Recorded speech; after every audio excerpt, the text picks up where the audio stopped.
इस वीडियो को लाइक कीजिए, अपने दोस्तों के साथ शेयर कीजिए और अगर अभी तक आपने हमारे चैनल को सब्सक्राइब नहीं किया तो इसे सब्सक्राइब कर लीजिए और साथ ही मौजूद बेल आइकन को दबा लीजिए ताकि आपको तमाम नई स्टोरीज मिलती रहे।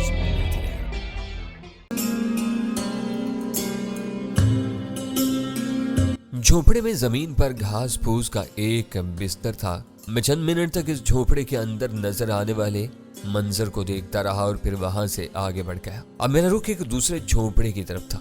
इस झोपड़े का भी मैंने पहले पूरा चक्कर लगाया और उसके बाद मैं दरवाजे के करीब आकर खड़ा हो गया। इसका दरवाजा अंदर से बंद था। मैंने अंदाजा लगा लिया कि इस कबीले के रस्मो रवाज के मुताबिक गालिबन मर्दों को बस्ती में औरतों के घरों पर आने की इजाजत नहीं। इस मामले में सारा इख्तियार और इक्तदार औरतों के हाथ में है। गोया मर्दों की हैसियत यहाँ एक किस्म के कैदियों की सी है और इन्हें किसी भी लिहाज से औरतों पर बर्तरी हासिल नहीं थी, बल्कि वो एक तरह से औरतों के गुलाम और महकूम थे। जरा ही देर में घूम फिर कर मैंने सारी सूरत हाल का अंदाजा लगा लिया। मैंने इस मैदान में मौजूद झोपड़ों की तादाद गिनी, वो 10 ही थे। इन 10 में से सिर्फ एक झोपड़ा ऐसा था जो बिल्कुल खाली पड़ा हुआ था और जहां मुकम्मल अंधेरा फैला हुआ था। इस झोपड़े में जिंदगी की कोई अलामत नजर नहीं आ रही थी। मैंने अंदाजे से ये समझा कि ये आपेल का झोपड़ा होगा जो अब इस दुनिया में मौजूद नहीं है और जिसका खून और गोश्त बस्ती की औरतों के मुंह और पेट में जाकर खत्म हो चुका है। अब ये झोपड़ा बिल्कुल खाली पड़ा साएं साएं कर रहा था। मुझे इस बात का बड़ा अफसोस हुआ। मैं यूं ही बिला किसी खास तायुन के एक झोपड़े के अंदर दाखिल हो गया। स्याफाम और ताकतवर मर्द घास फूस के बिस्तर पर लेटा हुआ था। उसका सर झोपड़े के दरवाजे की तरफ था, इसलिए वो मुझे फौरी तौर पर नहीं देख सका, बल्कि वो मुझे सिरे से देख ही नहीं सका। मेरी आमद की इत्तला उसको उस वक्त हुई जब मैं बिल्कुल उसके सामने जाकर खड़ा हो गया। मुझे वहां देखते ही वो आदमी खौफ और दहशत और हैरत के आलम में बिस्तर पर से उछल पड़ा। उसकी जुबान जैसे गूंग हो गई थी और वो पटी पटी आंखों से मुझे देख रहा था। तो तुम उसकी जुबान से मुश्किल ये इल्फाज ज़दा हुए, तो तुम डम्बाला हो ना? मैंने कल तुम्हें देखा था। हाँ, तुम्हारी बस्ती वालों ने मुझे डम्बाला कहना शुरू कर दिया है, मैंने मुस्कुराते हुए कहा। इस बात का क्या मतलब है? उसने पूछा। क्या तुम हकीकत में डम्बाला नहीं हो? इसका इन्हिसार तुम लोगों के समझने पर है, मैंने गोल मोल सा जवाब दिया। बहरहाल तुम मुझे डम्बाला ही समझो, लेकिन तुम मेरे पास क्यों आए हो? उसने खौफजदा आवाज में पूछा। तुम्हें मालूम है, अगर नारो को पता चल गया कि तुम मेरे झोपड़े में आए थे तो मेरे जिस्म के वो टुकड़े टुकड़े कर डालेगी और तुम्हारे साथ इसका ये रवैया क्या होगा ये बात मुझे नहीं मालूम। तुम इत्मीनान रखो, मैंने उसे तसल्ली देते हुए कहा। यह बात किसी और को हरगिज पता नहीं चलेगी कि मैं तुम्हारे पास से आया था। मैं तो तुमसे सिर्फ कुछ बातें करना चाहता हूँ, इसके अलावा मेरा और कोई मकसद नहीं है। वो तो ठीक है, उसने जवाब दिया, लेकिन अब तक ये बात मेरी समझ में नहीं आती कि तुम खौफनाक और खून के प्यासे कुत्तों से बचकर यहाँ कैसे आ गए? क्या तुम्हें किसी ने नहीं बताया कि इस वादी की हिफाजत और निगरानी के लिए नायत खूनखार कुत्ते मौजूद रहते हैं जो किसी भी अजनबी को यहाँ दाखिल नहीं होने देते और इसे चीर फाड़ कर खा जाते? क्या इन कुत्तों ने तुम्हें नहीं देखा या तुमने इन पर कोई जादू कर दिया है? मेरे दोस्त, शायद तुम ये बात भूल रहे हो कि अभी कुछ देर पहले तुमने मुझे डम्बाला कहा है और तुम जानते हो कि डम्बाला देवता होता है। भला कुत्ते किसी देवता का क्या बिगाड़ सकते हैं? मुझे ये बात मालूम है, उस शख्स ने जवाब दिया, लेकिन इसके साथ ही मुझे ये भी मालूम है कि डम्बाला एक ऐसा देवता है जो शगान देवता से हरगिज बड़ा नहीं है और वो शगान देवता के बनाए हुए असूलों की खिलाफ वर्जी नहीं कर सकता। डम्बाला भी इतनी ताकत नहीं है। इस वादी में अजनबियों का दाखिला शिगान के हुक्म से बंद है और शिगान किसी हालत में भी अपना हुक्म वापस नहीं लेता और ना इसमें तब्दीली करता है। वो डम्बाला को इस वादी में आने की हरगिज इजाजत नहीं दे सकता था। खैर, इन बातों को छोड़ो, मैंने दोस्ताना लहजे में उससे मुखातिब होकर कहा। बस इतना ही काफी है कि मैं तुम्हारे सामने यहाँ मौजूद हूँ। यह बताओ कि तुम्हारा नाम क्या है? मेरा नाम अम्बालो है, उस शख्स ने कहा, और मैं यहाँ के 9 मर्दों में से एक हूँ। अच्छा, तो मेरे दोस्त अम्बालो, मैं तुमसे ये पूछना चाहता हूँ कि इस कबीले और इस बस्ती में मर्दों की हालत इतनी मुख्तलिफ क्यों है? मर्दों और औरतों को अलग अलग क्यों रखा जाता है और इनके साथ इम्तियाजी सलूक क्यों रवा नहीं रखा जाता? मुझे ये सब कुछ मत पूछो डम्बाला, अम्बालो ने खौफजदा आवाज में कहा।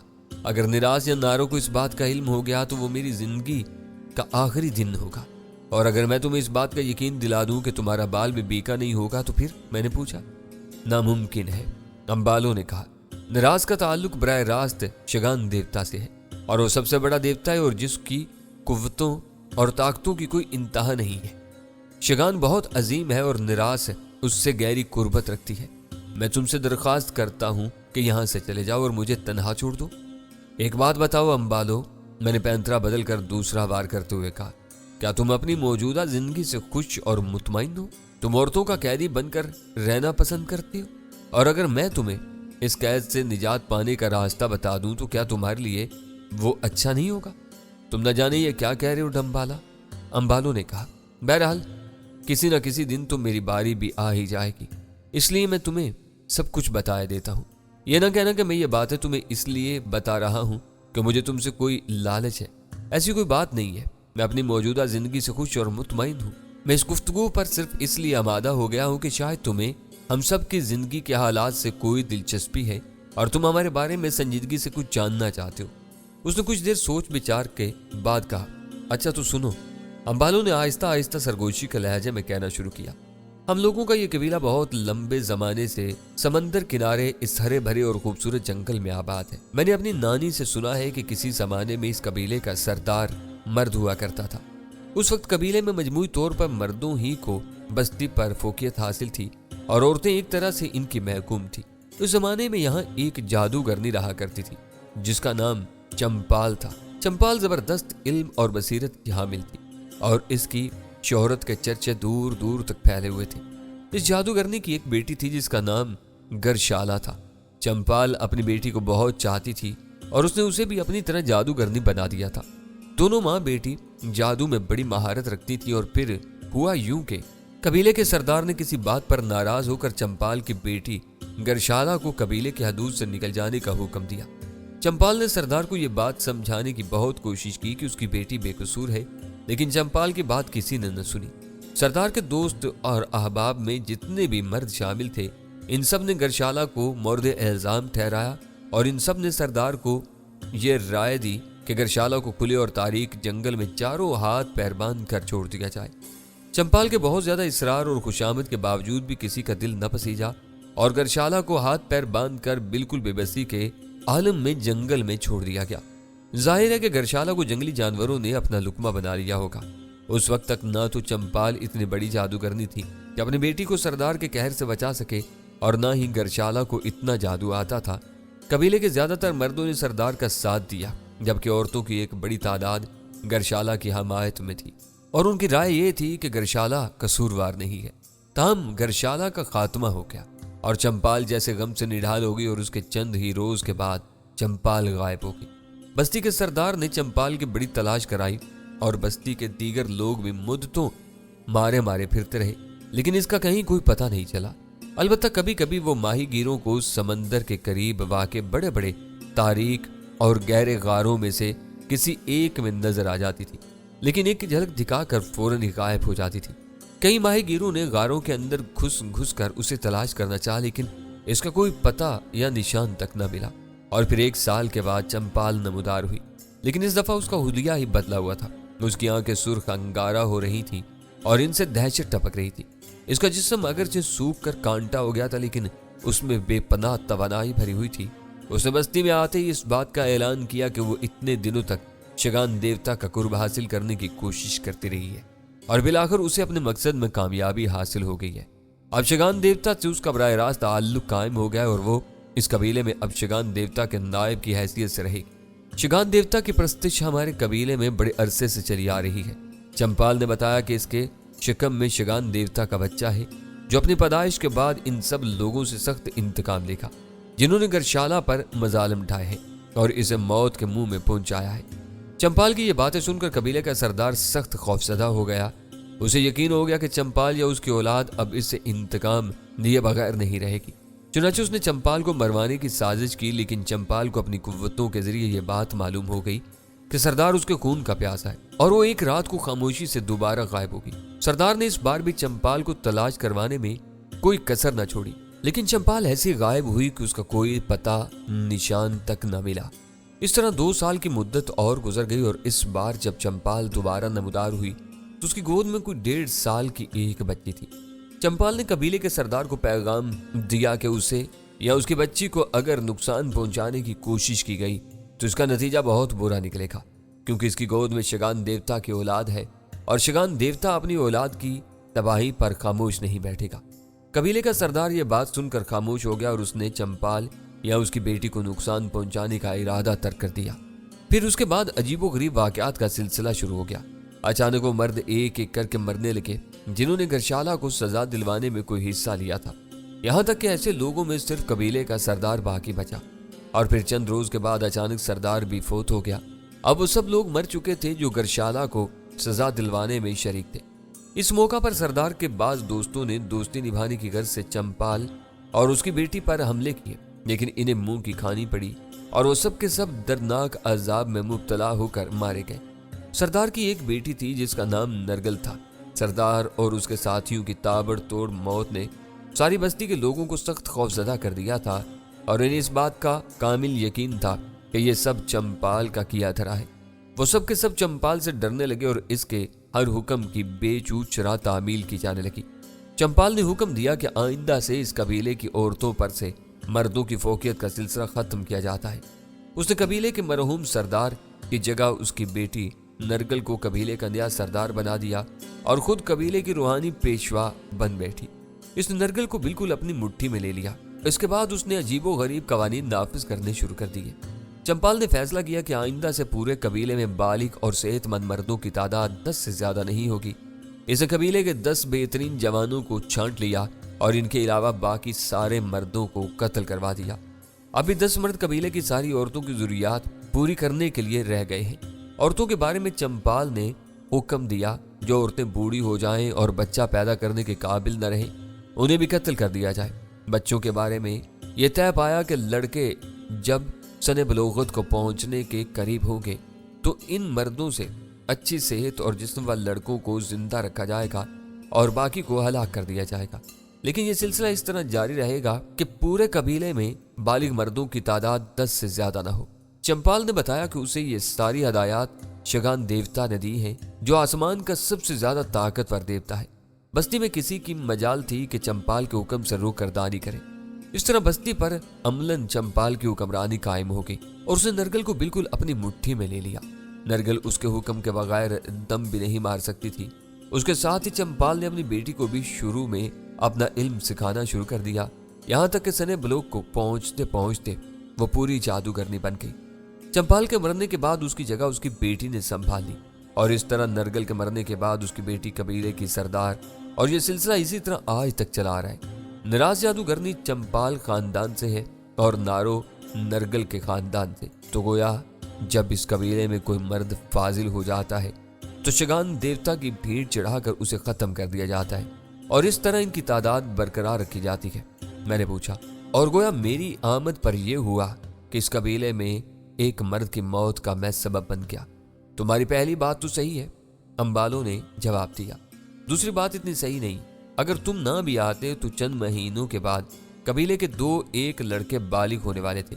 ان کے بالغ ہونے کے بعد یا تو ان ہی میں سے کسی کو قتل کر دیا جاتا یا پھر پہلے موجود 10 بالغ مردوں میں سے کسی کو ہلاک کر دیا جاتا۔ بستی میں 10 سے زیادہ تعداد مردوں کی موجود رہنے کا سوال ہی پیدا نہیں ہوتا۔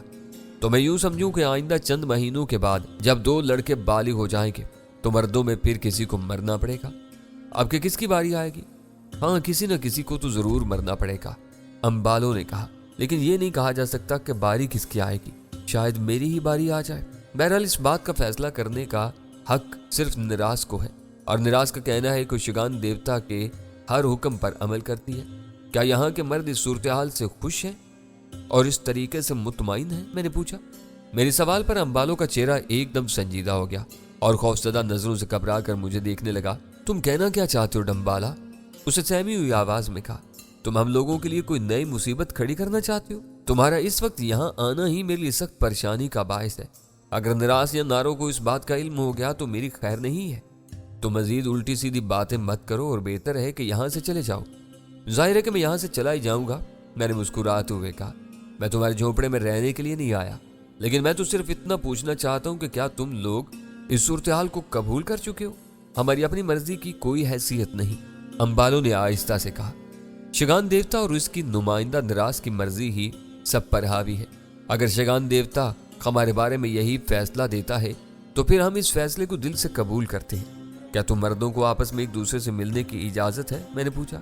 हाँ, हम लोग आपस में एक दूसरे से मिल सकते हैं, लेकिन हम अपनी वादी तक महदूद रहने पर मजबूर हैं। हम पहाड़ी की तरफ नहीं जा सकते। तब वक्त है कि हमें खास तौर पर उसके लिए बुलाया न जाए। ठीक है मेरे दोस्त, तुम्हारा बहुत शुक्रिया, मैंने उठते हुए कहा। तुम्हारी जुबानी मुझे यहाँ के हालात का मुकम्मल इल्म हो चुका है और अब मैं कोई न कोई ऐसी तरकीब जरूर सोचूंगा जिसके बायस तुम लोगों को जिल्लत की जिंदगी से निजात मिल जाए। इस फरेब में मुब्तला न रहना, अंबालो ने मुझसे कहा। अगर नारो को जरा भी शुबा हो गया तो वो और निराश दोनों तुम्हारे पीछे पड़ जाएगी और ऐन मुमकिन है कि निराश शगान देवता की मदद हासिल करके तुम्हारे जिस्म में से डम्बाला की रूह को निकाल दे और तुम एक मामूली और कम हैसियत का आदमी रह जाओ। इस सूरत में नारो तुम्हें बासानी कुश्ती में शिकस्त देकर हलाक कर सकती है। कुश्ती? मैंने हैरत से पूछा। क्या नारो मर्दों से कुश्ती भी लड़ती है? क्यों नहीं, अंबालो ने जवाब दिया। इसका इन्हिसार उसकी मर्जी पर है। जब भी दो एक नए लड़के बालिग हो जाते हैं और कबीले में मर्दों की तादाद 10 से ज्यादा हो जाती है तो नारो अपनी मर्जी से किसी ऐसे मर्द का इंतखाब करती है जो सेहत और ताकत में लाजवाब हो। इसके बाद वो उस शख्स को खुले मुकाबले की दावत देती है। बस्ती के वस्त में जो मैदान है वहीं नारो की और उस मर्द की कुश्ती होती है। उस शख्स के जिंदा रहने की सूरत सिर्फ एक ही होती है और वो ये कि वो किसी तरह नारो को कुश्ती में शिकस्त दे दे। अगर वो नारो को हरा दे तो उसकी जिंदगी बच जाती है, लेकिन आज तक ऐसा कभी नहीं हुआ। नारो से कुश्ती लड़ने वाला कोई मर्द जिंदा नहीं बच सका। नारो अपने हर मद्दे मुकाबल को शिकस्त दे देती है और उसके बाद अपने हाथों से उसे कत्ल कर देती है। हस्बे रवायत उसके खून और गोश्त को शगान देवता की भीड़ चढ़ाया जाता है और बस्ती की तमाम औरतों में तकसीम कर दिया जाता है। मर्दों का इसमें कोई हिस्सा नहीं होता, लेकिन अगर बिलफर्ज कोई मर्द ऐसा हो जो कुश्ती में नारो को शिकस्त दे दे तो रवायात के मुताबिक नारो फिर उस शख्स को ना तो हलाक कर सकती है और ना ही उसकी हलाकत के अहकामात जारी कर सकती है। इस सूरत में उसे उस शख्स की जान बख्श देनी होगी और फिर कुश्ती लड़ने के लिए किसी दूसरे शख्स का इंतखाब करना होगा। अगर वो उस दूसरे शख्स को शिकस्त दे देती है तो फिर इसे पूरा इख्तियार हासिल होता है कि वो उसे कत्ल कर दे। मतलब ये कि मर्दों की तादाद हर हालत में 10 ही रहेगी, इससे ज्यादा नहीं हो सकती। तो क्या तुम्हारे ख्याल में निराश में इतनी कुव्वत मौजूद है कि वो मेरे जिस्म से डम्बाला की रूह को निकाल कर मुझे एक मामूली और आम इंसान में तब्दील कर दे? मैंने पूछा। क्यों नहीं, अंबालो ने इत्मीनान से जवाब दिया। निराश अजीम है, वो सब कुछ कर सकती है। उसे शगान देवता की भरपूर तायत जो हासिल है, वो अगर चाहे तो तुमसे तुम्हारी सारी ताकतें छीन सकती है। मैंने इन सारी इतलात के लिए अंबालो का एक बार फिर शुक्रिया अदा किया और वहां से चला आया। जब मैं अंबालो के झोपड़े से निकला तो रात आधी से ज्यादा गुजर चुकी थी। सारी बस्ती मौत के से सन्नाटे में डूबी हुई थी। खूंखार और दराज कद कुत्ते मर्दों के झोपड़ों के आसपास आजाद घूम रहे थे। ये इस कदर खौफनाक कुत्ते थे कि अगर किसी इंसान पर हमला कर देते तो आन की आन में उसकी बोटियां नोच लेते, लेकिन जाहिर है कि वो ऐसा सिर्फ आम इंसानों के साथ कर सकते थे, मेरे साथ नहीं। मैं तो आम इंसानों से हर लिहाज से बहुत मुख्तलिफ था। चुनाचे वो खौफनाक शक्लों वाले आदमखोर कुत्ते मेरे इधर उधर मंडलाते रहे, लेकिन इनमें से किसी एक ने भी आगे बढ़कर मुझ पर हमला आवर होने की कोशिश नहीं की। मैं पूरे सुकून और इत्मीनान के साथ मर्दों की वादी में से निकलकर ऊंची पहाड़ी पर चढ़ने लगा और इसकी चोटी पर पहुंचने के बाद मैंने दूसरी तरफ उतरने का आगाज कर दिया। जरा देर में मैं पहाड़ी से उतरकर बस्ती की हदूद में दाखिल हो चुका था। मर्दों की वादी की तरह औरतों की बस्ती में भी दूर दूर तक सन्नाटा फैला हुआ था। हल्की हल्की मुलगजी चांदनी में सफर करता हुआ मैं नारों के झोपड़े तक पहुंच गया और दबे पांव बिल्ली की तरह आहिस्ता से झोपड़े में दाखिल हो गया। मेरा दिल मालूमात के वसी खजाने से भरा हुआ था और अब मैं इन मालूमात से फायदा उठाकर यहाँ के मर्दों के लिए बहुत कुछ कर सकता था, लेकिन इसके लिए मुझे सोच विचार और किसी मुनासिब हिकमत अमली की जरूरत थी ताकि मेरी शख्सियत का असल राज इन लोगों पर कम से कम मुनकशिफ हो और मेरी गैर मामूली सलाहियतों से ज्यादा वाकफियत हासिल न हो सके। दूसरी सुबह कयामत की सुबह थी। अभी मैं सोकर पूरी तरह बेदार भी नहीं हुआ था कि अजीबो गरीब किस्म के शोर से मेरी आंख खुल गई। मैंने अपने इर्द गिर्द बहुत सी मुसल्ला औरतों का मजमा देखा। मैं हड़बड़ा कर उठ कर बैठ गया। नारो मेरे सामने खड़ी हुई थी। उसने अपने दोनों हाथ कमर पर रखे हुए थे। वो सख्त गुस्से और तैश के आलम में नजर आ रही थी। उसके साथ ही बहुत सी औरतें भी खड़ी हुई थी जो सब की सब तीर कमान और दूसरे हथियारों से मुसल्ला थी।